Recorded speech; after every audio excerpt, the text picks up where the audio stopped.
Flight combat games, like their quieter cousin, the flight sim, mostly exist in the realm of personal computers, where their nerdy specificity is mostly freed from the bounds of needing to structure a mainstream experience.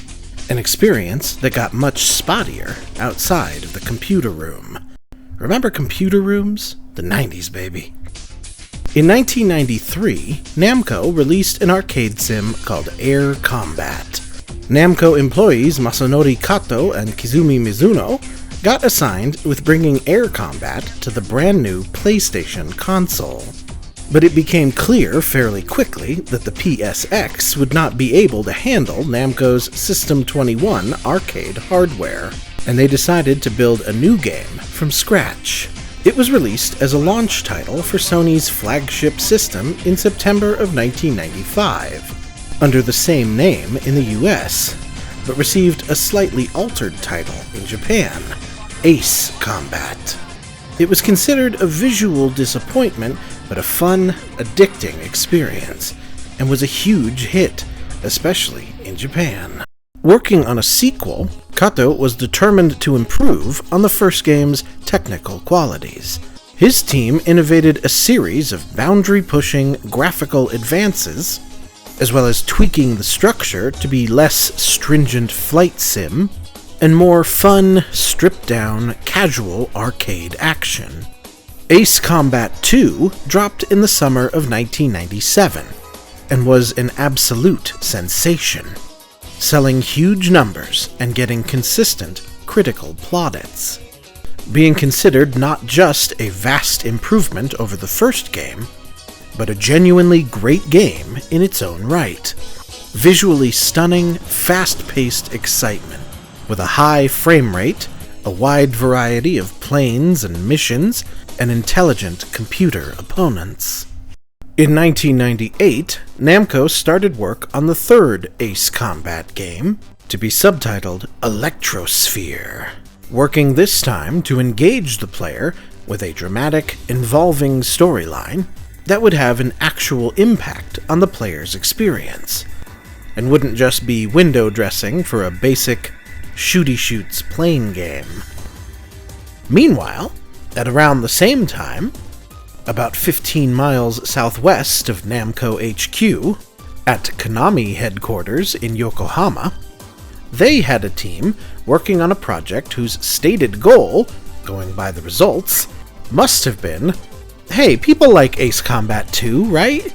There's not one of those coming out on this Dreamcast system we're building for, right? Cool, great news. I've got a wonderful idea. The result was AIRFORCE Delta, known in Europe as Deadly Skies, which so blatantly copies absolutely every facet of its product from Ace Combat 2 that I'm almost surprised it wasn't legally actionable. Like, you'd expect the planes to look similar, since they're just going to be planes, and HUD readouts are pretty standardized across all games involving flight, but like,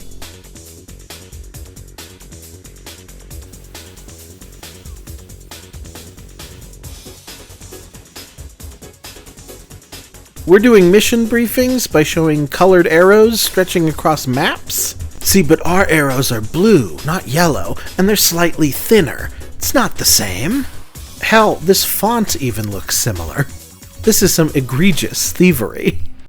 That said, there isn't an Ace Combat game released on the Dreamcast console, and your only other opportunity to fly planes in any real context on the early days of the system was Arrow Wings, which I have shit on at length in this very series for being fussy and ruthless and overly critical and very unfun, without much in the way of convincing reasons to keep playing.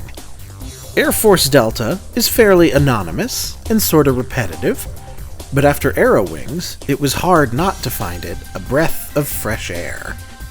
AIRFORCE Delta isn't particularly dramatically compelling. They were copying so thoroughly off Ace Combat 2's homework that AFD has a similarly ludicrously convoluted fictional political storyline that matters not one iota, since every mission is just fly over there and shoot that motherfucker. But it has clear, direct goals and handles pretty reasonably. And that's enough to comfortably award it Funnest Airplane Dreamcast launch title. Flight combat sims are still not really my thing, but I can see why you'd play this and come back to it, especially without an ace combat on the system. The missions feel sorta repetitive and perfunctory, but it's easy to follow, and can be satisfying to complete and unlock new planes.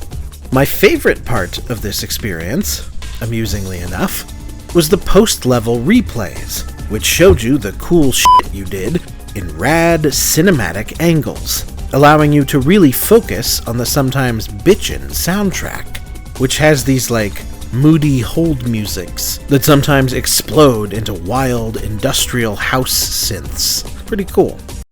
All in all, AIRFORCE Delta is a weirdly chill experience that I probably won't be revisiting, but it's fulfilling a need in its gaming community. And for the poor, neglected Dreamcast flight combat fans, that's more than enough. Next time, y'all ready to get shot up diagonally?